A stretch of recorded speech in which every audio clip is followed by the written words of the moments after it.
Hello friends, welcome to Day Trader Telugu and good evening. Sensex 51 points down ay 78,148 దగ్గర close అయితే Nifty 19 points down ay 23,689 దగ్గర close అయింది. whereas bank Nifty 367 points down ay 49,835 దగ్గర close అయింది. ఇవాళ market లో ఒక great volatility కనిపించింది కదా. ఓపెనింగ్ 23,750 రెసిస్టెన్స్ దగ్గరగా ఓపెన్ అవుతూ ఉండడం, అక్కడి నుంచి 23,490 అంటే గతంలో ఇంపార్టెంట్ సపోర్ట్ ఉంది 23,500 to 23,300 అండ్ ఆల్మోస్ట్ 2024 జూన్ కానీ 2024 నవంబర్ కానీ 2024 డిసెంబర్ లో కానీ ఎగ్జాక్ట్ గా ఈ లెవెల్స్ లోకి వచ్చి మార్కెట్ సపోర్ట్ తీసుకుంటుంది.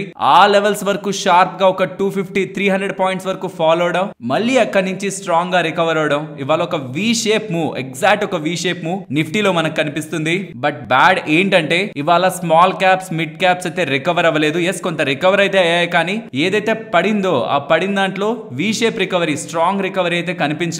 ఎందుకు ఇవాళ ఈక్విటీ మార్కెట్స్ పరంగా ఫాల్ ఉంది నేను కొత్తగా మీకు చెప్పాల్సిన నీడ్ లేదు. ఇక్కడ మీరు గమనించండి, యుఎస్ 10-year బాండ్ ఈల్డ్ ఎక్కడుంది, 4.71 దగ్గరగా ఉంది. దీని అసలు ట్రాక్ చేస్తూ వద్దాం. ఇది 4 రోజుల క్రితం చేసిన వీడియో. అక్కడ ఎక్కడుంది యుఎస్ 10-year బాండ్ ఎక్కడ ఉంది, 4.55 4 days బ్యాక్. 2 days బ్యాక్ చేసిన వీడియోలో 4.55 నుంచి 4.62 కి వచ్చింది. అండ్ నిన్న చేసిన వీడియోలో 4.62 నుంచి 4.65 కి వచ్చింది. అండ్ ఇవాళ మాట్లాడుకుంటున్నాం 4.65 నుంచి 4.71 కి వచ్చింది. ఇక్కడ నుంచి చాలా డేస్ బ్యాక్ నుంచి నేను చెప్తూ వస్తున్న పాయింట్ ఇదే. బాండ్ డీల్స్ కాన్స్టెంట్ గా పెరుగుతూ ఉండడం, ఎటువంటి రిస్క్ లేని రిటర్న్ వాళ్ళకి యుఎస్ లో ఉంటున్న ఇన్వెస్టర్స్ కి అక్కడ పెరుగుతూ ఉంటే అక్కడ ఉంటున్న ఇన్వెస్టర్ ఇతర మార్కెట్స్ లోకి డబ్బులు ఎందుకు తీసుకువెళ్తారు? అలా తీసుకువెళ్ళకపోగా మన ఇండియాలో ఉంటున్న రూపీ వీక్ అయితే బయట నుంచి లోపలికి రావడానికి బదులు లోపల నుంచి బయటికి డబ్బులు వెళ్తాయి. ఇండియన్ రూపీ రికార్డ్ స్థాయిలో వీక్ గా ఉంది. ఇవాళ కూడా మీరు గమనిస్తే ఓపెనింగ్ నుంచి కూడా రూపీ వీక్ అవుతూనే ఉంది. సో ఇలా రూపీ ఫర్దర్ గా వీక్ అవుతూ ఉండడం,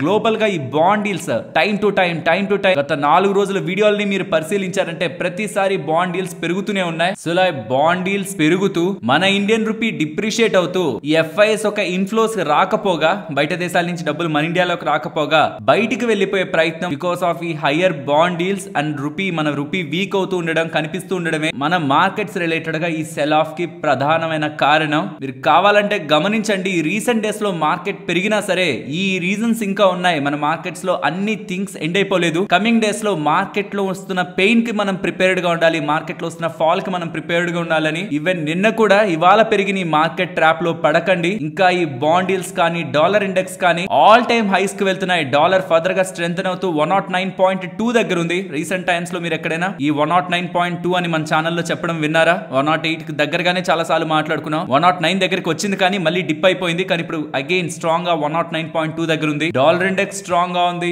బాండ్ డీల్స్ స్ట్రాంగ్ గా ఉన్నాయి. దీనికి కాన్సిక్వెన్స్ గా మన ఇండియన్ రూపీ కూడా వీక్ అవుతుంది. ఈ మూడు కూడా బ్యాడ్ థింగ్స్. ఏ ఈక్విటీ మార్కెట్ కైనా, ఇది మన ఇండియాకే కాదు, ఏ ఈక్విటీ మార్కెట్ కైనా బ్యాడ్. కాబట్టి ఇది ఇలా జరుగుతూ ఉండడమే మన మార్కెట్స్ లో ఉంటున్న వీక్నెస్ కి ప్రధానమైన కారణం. ఇది చాలదన్నట్టు నిన్న యుఎస్ కి సంబంధించిన సర్వీసెస్ పిఎంఐ డేటా వచ్చింది. అది 2023లో ఎంత స్ట్రాంగ్ గా ఉందో అంత స్ట్రాంగ్ గా వచ్చింది అనమాట. అంటే యుఎస్ లో సర్వీసెస్ రిలేటెడ్ గా ఉంటున్న మెయిన్ బిజినెస్ అంతా రికార్డ్ స్థాయిలో స్ట్రాంగ్ గా ఉందనేసరికి, దానికి తోడు యుఎస్ లో జోల్స్ డేటా కూడా నేను అప్డేట్ అయింది, జాబ్స్ డేటా. అది కూడా స్ట్రాంగ్ గా ఎక్స్పెక్టేషన్స్ కంటే బెటర్ గా ఉండేసరికి యుఎస్ లో ఎకానమీ బాగుంది, సర్వీసెస్ రిలేటెడ్ గా డేటా బాగుంది, జాబ్స్ రిలేటెడ్ గా డేటా బాగుంది. మరి ఇలాంటి సందర్భం ఇన్ఫ్లేషన్ కూడా చాలా ఎక్కువ ఉంది. కాబట్టి ఈ 2025 లో 2 రేట్ కట్లు ఉంటాయని మార్కెట్ ఎక్స్పెక్ట్ చేస్తుంది కదా. 2 ఉంటాయా లేకపోతే ఒకటే ఉంటుందా? ఎందుకు ఫెడ్ వాళ్ళు ఇంత స్ట్రాంగ్ ఇన్ఫ్లేషన్ డేటా ఉండి ఎకానమీ బాగుండి జాబ్స్ బాగుంటే ఎందుకు వడ్డీ రేట్లు కట్ చేస్తారు? కమింగ్ టైమ్స్ లో ఫెడ్ వాళ్ళు ఒక స్టెప్ వెనక్కి వెళ్తారు. Because of this higher inflation, good jobs data, good economy data, fed వాళ్ళు ఒక స్టెప్ వెనక్కి వెళ్తారు.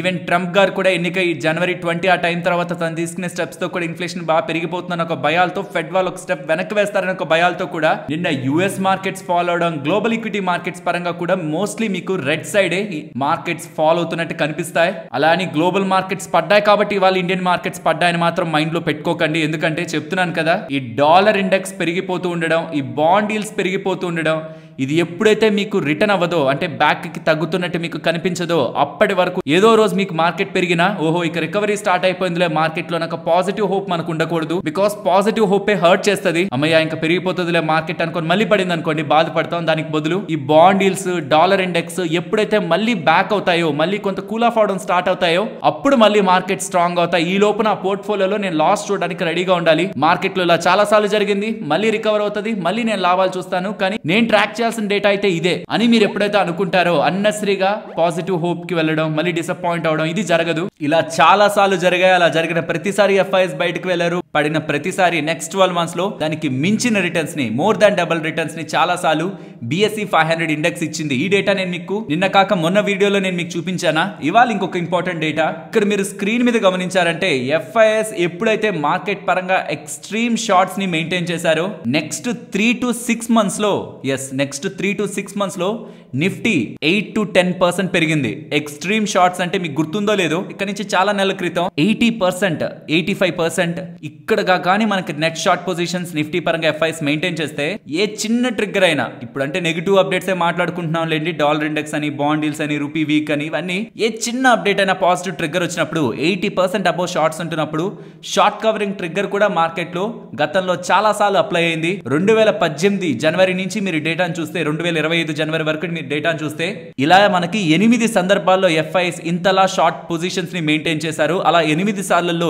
7 సార్లు వాళ్ళు ఎప్పుడైతే ఇంత ఎక్స్ట్రీమ్ షార్ట్ పొజిషన్స్ కి వచ్చారో అక్కడి నుంచి నెక్స్ట్ 3 నుంచి 6 నెలల్లో నిఫ్టీ 8% దగ్గరగా పెరిగిందని, 8 నుంచి 10% దగ్గరగా పెరిగిందని అంబిత్ క్యాపిటల్ వాళ్ళు డేటాను అయితే పబ్లిష్ చేస్తున్నారు. మరి ఎప్పుడెప్పుడు జరిగింది 8 సిచ్యువేషన్స్ అంటున్నారు, అది ఎప్పుడెప్పుడు ఇదిగోండి చూడండి, మీకు స్క్రీన్ ముందు పెడుతున్నాను. ఈవెన్ మీరు బ్యాక్ వెళ్ళి బ్యాక్ టెస్ట్ చేసుకోవాలనుకున్నా October 2018, August 2019, Feb 2020, May 2022, September 2022, Feb 2023, October 2023 and May 2024 last 8 సార్లు జరిగింది ఇది. అప్పటిదే ఇప్పుడు కూడా రిపీట్ అవుతుంది అనుకుంటే అది మంచిగానే మనం చూడాలి. కానీ అది ఎక్స్పెక్టేషన్, గతంలో జరిగింది ఈసారి కూడా అలా జరుగుతుందని. బట్ మనం ఎప్పుడు కూల్ ఆఫ్ అవ్వాలి, మళ్ళీ మార్కెట్ పెరిగితే ఓకే ఇక పెరుగుతుంది అని ఎప్పుడు ఎక్స్పెక్టేషన్ పెట్టుకోవాలన్న దానికి మాత్రం బాండ్ ఈల్డ్స్ ఇప్పుడైతే 4.5 నుంచి 4.6, 4.62, 4.65, 4.7 ఇలా పెరుగుతున్నాయా. గ్రాఫ్ అయితే మనకి పైకి వెళ్తూనే ఉంది కదా. మనకి ఎప్పుడైతే ఇది బెండ్ అవుతుందో అంటే 4.72 లేకపోతే 4.8 దగ్గర, 4.9 దగ్గర ఎక్కడో ఒక దగ్గర ఆగి 4.8, 4.7, 4.6, 4.5 ఇలా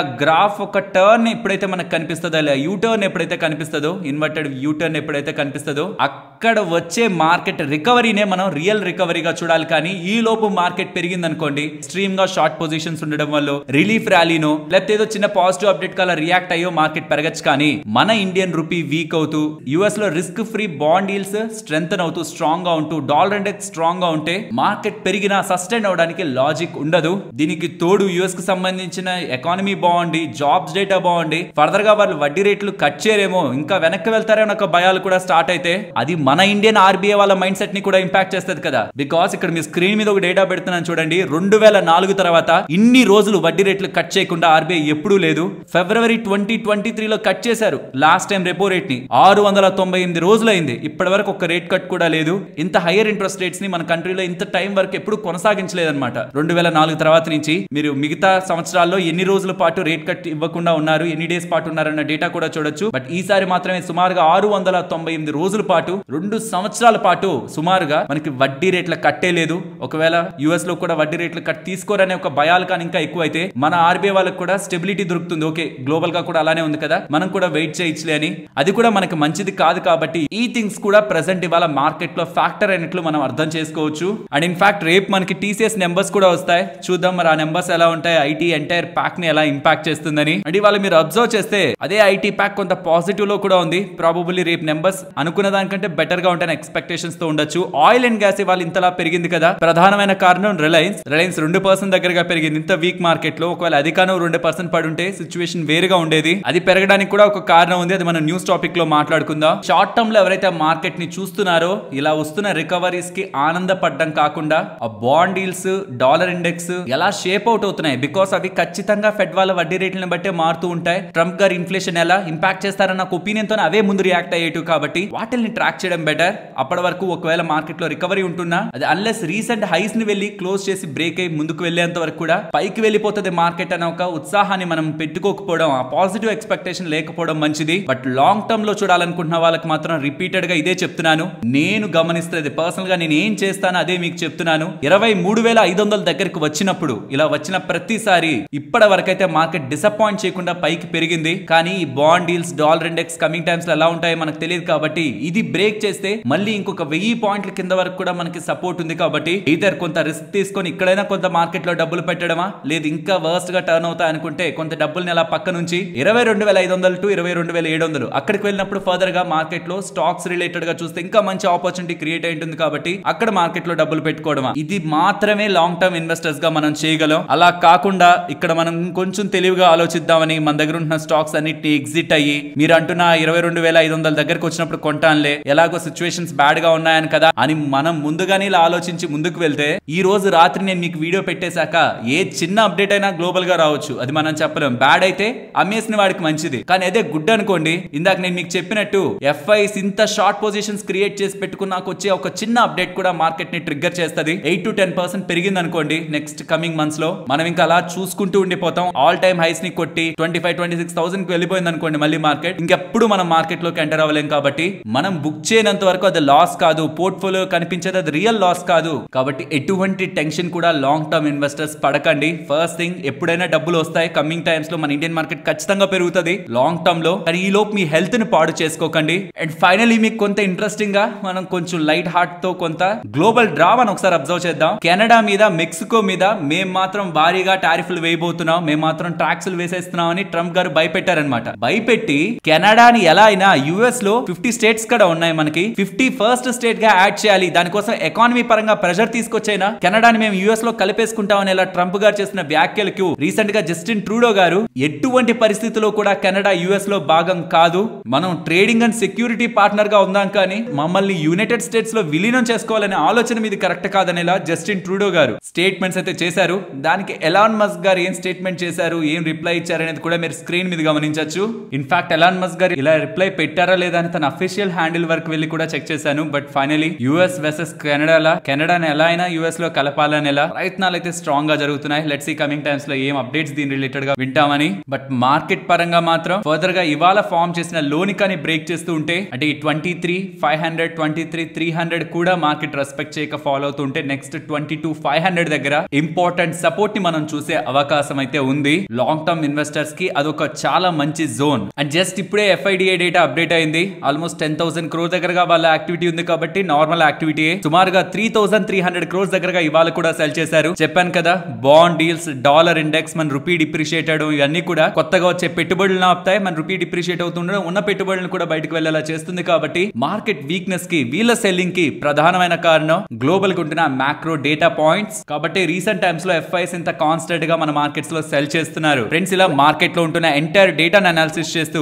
కంటెంట్ ని ఇలా మీ ముందుకు తీసుకురావడానికి మేము పెట్టిన ఎఫర్ట్స్ మీకు వాల్యుబుల్ గా అనిపిస్తూ ఉంటే మన వీడియోని తప్పకుండా లైక్ చేయండి. ఫ్రెండ్స్, ఇవాల్టి నుంచి మీకు స్టాక్ ప్రైజెస్ రిలేటెడ్ గా 6 నెలల డేటాని మీకు చూపిస్తాను. ఇవాళ స్టాక్ పడుండొచ్చు, స్టాక్ పెరుగుండొచ్చు, కానీ లాస్ట్ 6 నెలల డేటాని మీకు చూపిస్తే ఆ స్టాక్ ధర ఎంతలో ఉంది, అసలు నేను మాట్లాడేది దేని గురించి అన్న ఒక క్లారిటీ అయితే ఉంటుంది. ఇలా మెయింటైన్ చేద్దామా, లేదు రెగ్యులర్ గా మనం పెట్టుకుంటున్నట్లు కంపెనీ ఇమేజ్లను పెట్టుకుందామని చెప్పండి. As per SEBI rules minimum 3 months కంటే ఓల్డ్ డేటానే నేను మీకు చూపించాలి. కాబట్టి 6 నెలల డేటా నేను సెలెక్ట్ చేసుకుంటున్నాను. ఇవాళ చూడండి వీడియోలో ఇమేజెస్ ఎలా ఉంటాయనేది. మీ ఫీడ్బ్యాక్ ని ఇచ్చారంటే ఇలానే కంటిన్యూ చేద్దామా, లేకపోతే నిన్నటి వీడియోలో కంపెనీ ఇమేజెస్ తో వెళ్దామా అన్నది మీరు ఏం చెప్తే మేము అలానే వర్క్ చేసి మీ ముందుకు రావడానికి అయితే ప్రయత్నిస్తాం. నెక్స్ట్ NSE వాళ్ళు రీసెంట్ టైమ్స్ లో చాలా స్టాక్స్ ని FNO లో యాడ్ చేస్తున్నారు కదా. ఇప్పుడు ఇంకొక 6 స్టాక్స్ దగ్గరగా January 31st నుంచి FNO లో వాటిల్ని యాడ్ చేయబోతున్నారని నిన్న మన మార్కెట్స్ క్లోజ్ అయ్యాక డేటా అయితే చెప్తున్నారు. ఆ 6 స్టాక్స్, ఒకటి క్యాస్ట్రాల్, ఇంకొకటి గ్లాండ్ ఫార్మా,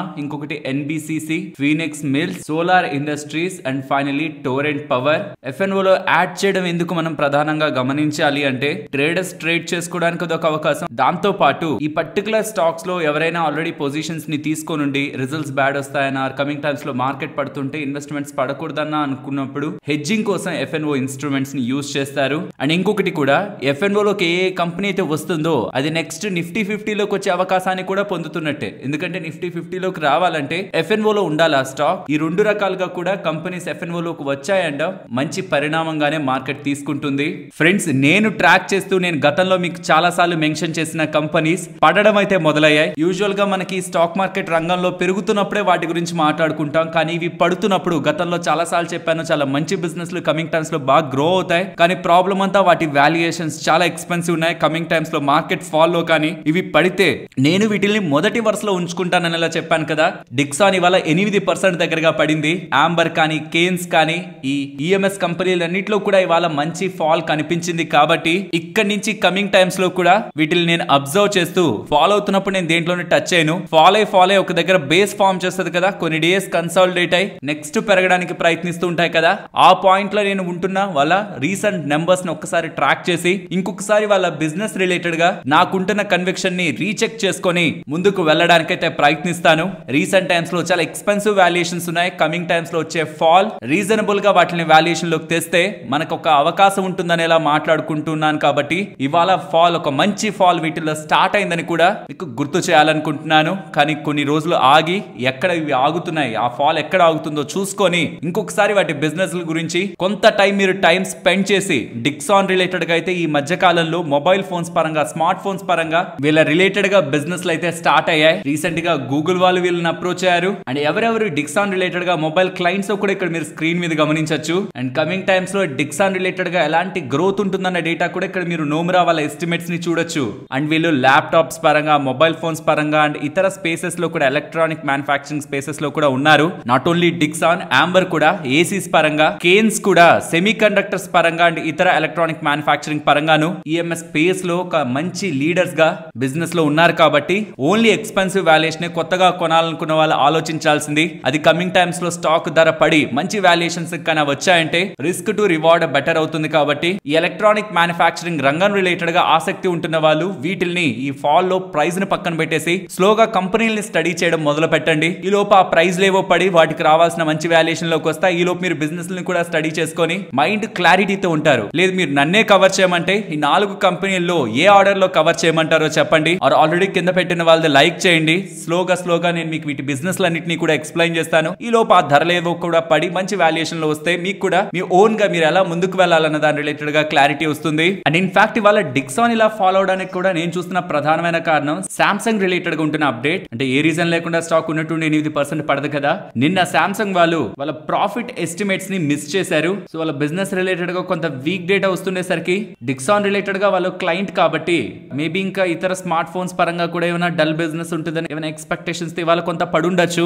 అండ్ ఇంకొక రీజన్ ఈఎంఎస్ స్పేస్ అంతా కూడా స్ట్రాంగ్ గా ఫాలో అవడానికి ఇంకొక మేజర్ రీజన్ గా టాటా వాళ్ళు $18 బిలియన్ దగ్గరగా ఇన్వెస్ట్మెంట్ చేసి ఈ స్పేస్ లోకి ఎంటర్ అవడానికి నెక్స్ట్ 2 years లో ఎంటర్ అవడానికి electronics and semiconductor space లో ఈఎంఎస్ స్పేస్ లో ఎంటర్ అవడానికి ప్రయత్నిస్తున్నట్టు Tata group chairman N Chandrasekaran గారు ఈ ఫీల్డ్ ని ఒక లాంగ్ గేమ్ గా చెప్తూ ఈ స్పేస్ లో టాటా వాళ్ళు కూడా ఎంటర్ అవుతున్నారనేసరికి విత్ కాంపిటీషన్ ఈ స్పేస్ లో ఉంటున్న ఆల్రెడీ ప్లేయర్స్ దగ్గర నుంచి వీళ్ళు మార్కెట్ షేర్ ని తీసుకుంటారని ఒక భయాలు కూడా స్టాక్స్ లో ఇవాళ సెల్ ఆఫ్ రావడానికి మేజర్ రీజన్. ఫ్రెండ్స్ ఇలా న్యూస్ అప్డేట్స్ ని అనాలిసిస్ చేస్తూ మీ ముందుకి కంటెంట్ తీసుకురావడానికి మేం పెడుతున్న ఎఫర్ట్స్ మీకు వాల్యుబుల్ గా అనిపిస్తూ ఉంటే మన వీడియోని తప్పకుండా లైక్ చేయండి. ఇక్కడ నుంచి కొంత time back December 2nd Bhavish Agarwal గారు ఓలా ఎలక్ట్రిక్ ని నడుపుతున్న వ్యక్తి మా స్టోర్స్ ని 800 నుంచి 4000 కి తీసుకువెళ్తున్నాం. December 20 దేశవ్యాప్తంగా వేలల్లో స్టోర్లని యాడ్ చేస్తూ 4000 స్టోర్లు మేము మెయింటైన్ చేయబోతామని 4 times మా స్టోర్స్ కౌంట్ ఇంక్రీజ్ చేయబోతామని గతంలో తన ట్విట్టర్ ఖాతాలో ఇలా చెప్పారు కదా. దీని రిలేటెడ్ గా సెబీ వాళ్ళు సీరియస్ అవుతూ అది మీకు స్క్రీన్ ముందు పెడుతున్నాను.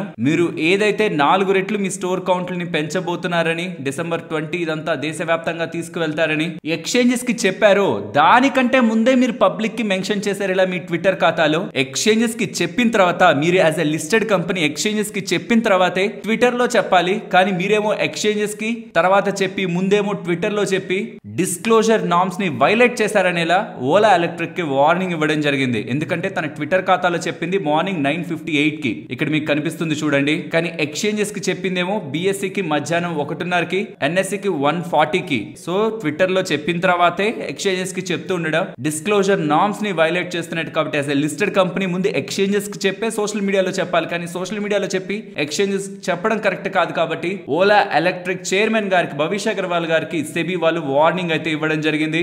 ఏమి యాక్షన్ తీసుకోవట్లేదు కానీ ఫ్యూచర్ లో ఇలాంటివి కానీ రిపీట్ అయ్యాయంటే మాత్రం యాక్షన్ ఉంటుందనేలా, ఇంకొకసారి ఇది రిపీట్ చేయదనేలా స్ట్రిక్ట్ వార్నింగ్ అయితే సెబీ దగ్గర నుంచి ఓలా ఎలక్ట్రిక్ కి కనిపిస్తుంది. ఈ అప్డేట్ తో స్టాక్ ఇవాళ కొంత పడినా తర్వాత మళ్ళీ రికవర్ అయి న్యూట్రల్ లో క్లోజ్ అయింది. నెక్స్ట్ ఇవాళ రిలయన్స్ పెరగడానికి ప్రధానమైన కారణం జెఫరీస్ వాళ్ళు అండ్ బర్న్స్టీన్ వాళ్ళు రిలయన్స్ రిలేటెడ్ గా ఒకేసారి అసలు చాలా తక్కువ అండ్ అట్రాక్టివ్ వాల్యుయేషన్స్ లో వైరస్ వచ్చిందా March 2020 ఆ పాయింట్ లో ఏ చీప్ వాల్యుయేషన్స్ కి అయితే రిలయన్స్ వచ్చింది ఇప్పుడు కూడా అలాంటి వాల్యుయేషన్ లోనే వచ్చిందని నిఫ్టీతో కంపేర్ చేస్తే రిలయన్స్ 15% దగ్గరగా అండర్ పర్ఫార్మ్ చేసిందని and as valuation valuations attractive గా ఉన్నాయి కాబట్టి జెఫ్రీస్ వాళ్ళైతే టార్గెట్ 1690 గా, బెర్న్స్టీన్ వాళ్ళైతే టార్గెట్ 1520 గా ఇస్తూ కమింగ్ టైమ్స్ లో రికవరీ సైకిల్ ని రిలయన్స్ లో చూడబోతున్నామని, స్ట్రాంగ్ గ్రోత్ కమింగ్ టైమ్స్ లో వీళ్ళ రీటైల్ జియో స్పేస్ లో ఇప్పుడు ఉన్న దానికంటే బెటర్ గ్రోత్ ని వీళ్ళు ఎక్స్పెక్ట్ చేస్తూ మంచిగా స్టేట్మెంట్ చేసేసరికి వాళ్ళ రిలయన్స్ పెరిగింది. బట్ గమనించండి, వీళ్ళెవ్వరూ కూడా వీళ్ళ న్యూ ఎనర్జీ బిజినెస్ గురించి మాట్లాడట్లేదు. వీళ్ళు పెద్ద మొత్తంలో అక్కడ ఇన్వెస్ట్మెంట్స్ చేశారు. Renewable energy side, green hydrogen side, solar side కానీ చాలా కంపెనీస్ ని ఎక్వైర్ చేశారు గ్లోబల్ గా. మరి వాటి రిలేటెడ్ గా ఈ అప్డేట్స్ కనిపించట్లేదు. అవి కానీ వన్స్ వచ్చాయంటే, SOTP వాల్యుయేషన్స్ లో యాడ్ అయ్యాయంటే రిలయన్స్ రిలేటెడ్ గా ఒక మేజర్ బ్రేక్ త్రూ అవుతుంది. ఉంటున్న నెగిటివిటీ అంతా ఒక్క అప్డేట్ తో మనం బ్రేక్ చేయొచ్చు. బట్ చూడాలి అది ఇప్పుడు అప్డేట్ అవుతాయని. బట్ ఈ జెఫ్రీస్ అండ్ బెర్న్స్టీన్ వాళ్ళు చేస్తున్న అప్డేట్సే ఇంత వీక్ మార్కెట్ లో కూడా రిలయన్స్ పాజిటివ్ గా ఉండడానికి ప్రధానమైన కారణం. నెక్స్ట్ ఈ గేమింగ్ కంపెనీస్ రిలేటెడ్ గా బిగ్ డెసిషన్ మనకి జనవరి 10th అయితే రాబోతుంది. ఇది మార్కెట్ లో లిస్టెడ్ డెల్టా కాప్ రిలేటెడ్ గా కానీ ఇతర గేమింగ్ స్టాక్స్ రిలేటెడ్ గా కానీ ఇది ఒక బిగ్ థింగ్. బికాస్ 1,00,000 కోట్లకి పైగానే మీరు మాకు ట్యాక్స్ కట్టాలని GST వాళ్ళు నోటీసులు చాలా కంపెనీస్ కి అయితే ఇష్యూ చేశారు కదా. ఈవెన్ October 1st, 2023 ముందు కూడా ఉంటున్న బిజినెస్ కి 28% GST కట్టాలనేలా చాలా GST డిపార్ట్మెంట్స్ నుంచి గేమింగ్ కంపెనీస్ కి నోటీసులు వెళ్తూ ఉండడం. ఇన్ని లక్షల కోట్లు మా మార్కెట్ క్యాపిటల్ అంత లేదు, మా ఎంటైర్ కంపెనీయే అంత లేదు, మేమెలా ఇన్ని వేల కోట్లు ట్యాక్స్ ని కట్టగలమని ఈ కంపెనీస్ అన్ని కూడా సుప్రీం కోర్టుకు వెళ్తూ ఉండడం. దీని మీద ఫైనల్ డెసిషన్ ఇప్పుడు సుప్రీం కోర్టు జనవరి 10th తీసుకుంటుందనేలా అప్డేట్స్ వస్తూ ఉండడం. ఈ కంపెనీస్ రిలేటెడ్ గా ఉంటున్న ఇన్వెస్టర్స్ దీన్ని క్లోజ్ గా ట్రాక్ చేయాల్సిన అవసరం ఉంది. ఇది కంపెనీస్ కి ఫేవర్ గా వస్తున్నట్టయితే ఇది కంపెనీస్ పరంగా, డెల్టా కాప్ పరంగా కానీ మిగిలిన వాటి పరంగా కానీ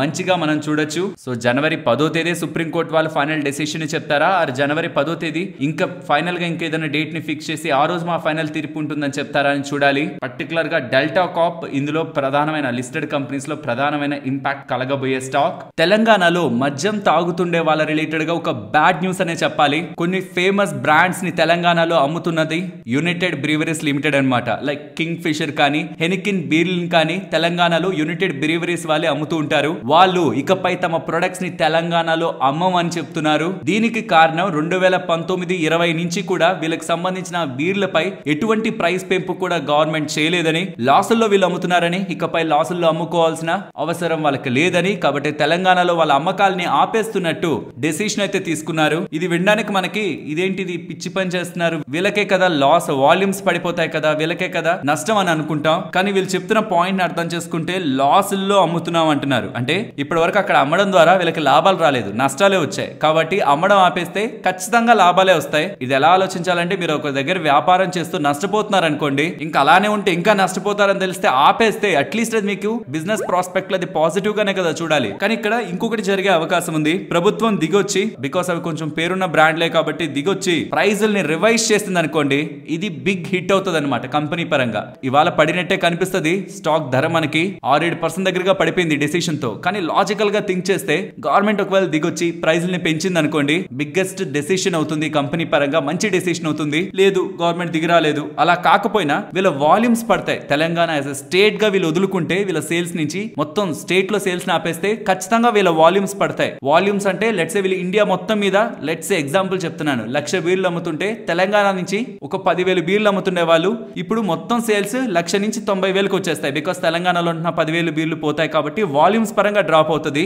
కానీ మార్జిన్స్ పెరుగుతాయి కదా, అంటే లాసుల్లో అమ్ముతున్నది ఇంకా అమ్మరు కాబట్టి ఇకపై ఉంటున్న మార్జిన్స్ ఇంప్రూవ్ అవుతాయి. కాబట్టి అది ఓవరాల్ ప్రాఫిటబిలిటీని కొంత ఇంప్రూవ్ చేస్తుంది. ఎందుకంటే ఇప్పటి వరకు తెలంగాణ నుంచి వీళ్ళకి లాభాలు కాదు నష్టాలు వస్తున్నాయి అన్నారు కాబట్టి ఓవరాల్ ప్రాఫిటబిలిటీ ఇంప్రూవ్ అవుతుంది, రెవెన్యూస్ పడతాయి. ఈ రకంగా కూడా షార్ట్ టు మీడియం టర్మ్ లో ఏదో ఇంపాక్ట్ కనిపించినట్టు మనకి నెంబర్స్ లో అనిపించిన, లాంగ్ టర్మ్ లో వీళ్ళకి అది ప్రాఫిటబిలిటీ పరంగా, రిటర్న్ రేషియోస్ పరంగా ఇంప్రూవ్మెంట్ నే తీసుకొస్తుంది. బట్ నాకు తెలిసి గవర్నమెంట్ దీని రిలేటెడ్ ఒక డెసిషన్ తీసుకుంటుందని అయితే అనుకుంటున్నాను. ఇక్కడ ఇంకొక ఆస్పెక్ట్ ఉంది, ఇంకొక ఇంపార్టెంట్ యాంగిల్ ఉంది, అది మీకు స్క్రీన్ ముందు పెడుతున్నాను చూడండి. వీళ్ళకి రిసీవబుల్స్ 2,400 కోట్ల దగ్గరగా ఉన్నాయన్నమాట. అంటే చాలా రాష్ట్రాలకు సంబంధించి మద్యాలని వీళ్ళు అమ్మి ఆ రాష్ట్రాల నుంచి వీళ్ళకి డబ్బులు రావాల్సింది. అందులో జూలై 26, 2024 జరిగిన కాన్ఫరెన్స్ కాల్ లో సుమారుగా 900 కోట్ల దగ్గరగా తెలంగాణ గవర్నమెంట్ నుంచే రావాలని చెప్తున్నారు. సో తెలంగాణ గవర్నమెంట్ తో మేము ఇంకా అమ్మం, అక్కడ మద్యాన్ని అమ్మం అని వీళ్ళు చెప్తున్నా సరే సుమారుగా రాష్ట్రం నుంచి ఇంకా వీళ్ళకి 900 కోట్ల దగ్గరగా రావాలి. కాబట్టి వాళ్ళ మార్కెట్ భయపడింది, అక్కడ సేల్స్ ఆపేస్తున్నందుకంటే కూడా అక్కడి నుంచి 900 కోట్లు రావాలి కదా, మరి అది వీళ్ళకి వస్తుందా రాదా అనే ఒక క్వశ్చన్ మార్క్స్ తో, బట్ ప్రాపర్ అగ్రిమెంట్స్ తోనే వీళ్ళు ముందుకు వెళ్ళుంటారు కాబట్టి ఖచ్చితంగా దాన్ని ఏదో రకంగా సంపాదించుకుంటారు. సో ఎవరెవరైతే ఈ కంపెనీలో ఇన్వెస్ట్మెంట్ చేస్తున్నారో ఇది ఒకటి అబ్జర్వ్ చేయాలి. 900 కోట్ల దగ్గరగా రిసీవబుల్స్ ఉన్నాయి తెలంగాణ గవర్నమెంట్ నుంచి. దీని రిలేటెడ్ గా మేనేజ్మెంట్ ఏదైనా క్లారిటీ ఇస్తుందా? రెండవది, తెలంగాణ గవర్నమెంట్ కానీ ఈ మద్యం రిలేటెడ్ గా ధర ధరల్ని కానీ పెంచుతున్నట్లయితే దెన్ నో డౌట్ ఇది గుడ్ పాజిటివ్ అప్డేట్. అలా కాకపోతుంటే మేనేజ్మెంట్ వాల్యూమ్స్ ఎంత పడతాయి కమింగ్ టైమ్స్ లో, అది వాళ్ళ ప్రాఫిటబిలిటీని, ఎందుకంటే లాస్ మేక్ చేస్తున్నాం ఇప్పుడు, లాస్ చేయరు కాబట్టి అది వాళ్ళ ప్రాఫిటబిలిటీని, మార్జిన్స్ ని ఎంత ఇంప్రూవ్ చేస్తుంది అండ్ ఫర్దర్ గా వాళ్ళ సేల్స్ ని పెంచుకునే ఏ స్ట్రాటజీస్ ని వాళ్ళు ఫాలో అవుతున్నారు, ఇది ఇంపార్టెంట్ గా మనం గమనించాల్సింది. నెక్స్ట్ కాన్ఫరెన్స్ కాల్ అటెండ్ అయ్యారంటే ఫుల్ డీటెయిల్స్ మనకు దొరుకుతాయి. ఇలాంటి ఏదైనా ఇంట్రెస్టింగ్ డీటెయిల్స్ ఉంటున్నా నేను మీతో తప్పకుండా షేర్ చేస్తాను నేను కాన్ఫరెన్స్ కాల్ అటెండ్ అయినప్పుడు. అండ్ ఈవెన్ తెలంగాణ గవర్నమెంట్ పరంగా కూడా వాళ్ళకి రావాల్సిన ఎక్సైజ్ ట్యాక్స్ కూడా ఇప్పుడు వీటి అమ్మకాలు కానీ అక్కడ ఆగిపోతే అది తెలంగాణ గవర్నమెంట్ కి కూడా కొంత ఇంపాక్ట్ ని చూపిస్తుంది కాబట్టి ప్రాబబుల్లీ వాళ్ళ ధరల్ని పెంచే అవకాశం కనిపిస్తుంది.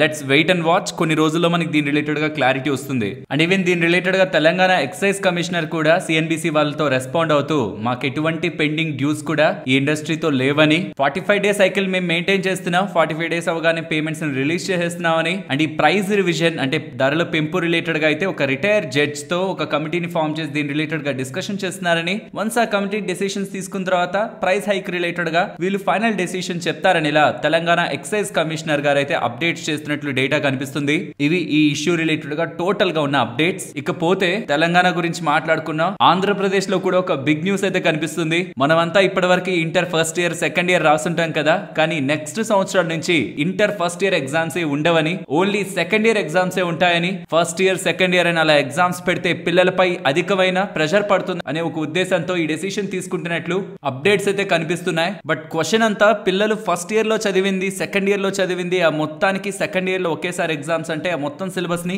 రివిజన్ చేసుకోవడానికి వాళ్ళకి ఆ ప్రాపర్ టైం ఉంటుందా అనేది, మేబీ ఏమైనా మొత్తం బుక్స్ ని కూడా మార్చి ఆ ఫస్ట్ ఇయర్ సెకండ్ ఇయర్స్ కి కన్సాలిడేటెడ్ గా ఏమైనా సిలబస్ ని కూడా మారుస్తారా అని చూడాలి. ఇది నెక్స్ట్ ఇయర్ నుంచి అంటున్నారు కాబట్టి టెక్స్ట్ బుక్స్ లో కానీ కరికులం లో కానీ ఏమైనా చేంజెస్ కూడా ఉంటాయా లేదా అనేది కూడా చూడాలి. నెక్స్ట్ ఇవాళ మీరు గమనిస్తే క్రెడిట్ యాక్సెస్ గ్రామీణ బ్యాంక్ కానీ స్పందన స్ఫూర్తి కానీ ఇవాళ 14%, 15% ఇలా మైక్రో ఫైనాన్సింగ్ ప్లేయర్స్ అందరూ కూడా like Ujjivan small finance bank కానీ మిగిలిన వాళ్ళు కానీ చాలా ఎక్కువ పెరిగారు కదా. దీనికి ప్రధానమైన కారణం department of financial services DFS వాళ్ళు జనవరి 7th నుంచి 16th వరకు ఈ మైక్రో ఫైనాన్సింగ్ ప్లేయర్స్ తో ఒక మీటింగ్ ని కండక్ట్ చేయబోతున్నారని, టాప్ 10 ప్లేయర్స్ అందరూ కూడా ఈ మీటింగ్ కి అటెండ్ అవుతారని, ఈ మీటింగ్ లో ముఖ్యంగా 3 విషయాలపైన చర్చలు రాబోతున్నాయని, ఒకటి ఈజీ రీపేమెంట్ స్కెడ్యూల్, రెండవది వీళ్ళకి అవైలబిలిటీ ఆఫ్ ఫండ్స్ ఎక్కువగా ఉంచాలంటే ఏం చేయాలి, అండ్ లోయర్ కాస్ట్ లో వీళ్ళకి బారోయింగ్స్ తీసుకురావాలంటే ఏం చేయాలి, ఎంటైర్ ఇండస్ట్రీని సపోర్ట్ చేయడానికి గవర్నమెంట్ ఆలోచిస్తుందని ఈ micro financing and fintech companies అన్ని కూడా నెక్స్ట్ డిస్కషన్ లో ఉంటాయనేలా అప్డేట్స్ కనిపిస్తూ ఉండడం ఇవాళ ఈ స్టాక్స్ అన్నిట్లో కూడా ఇలా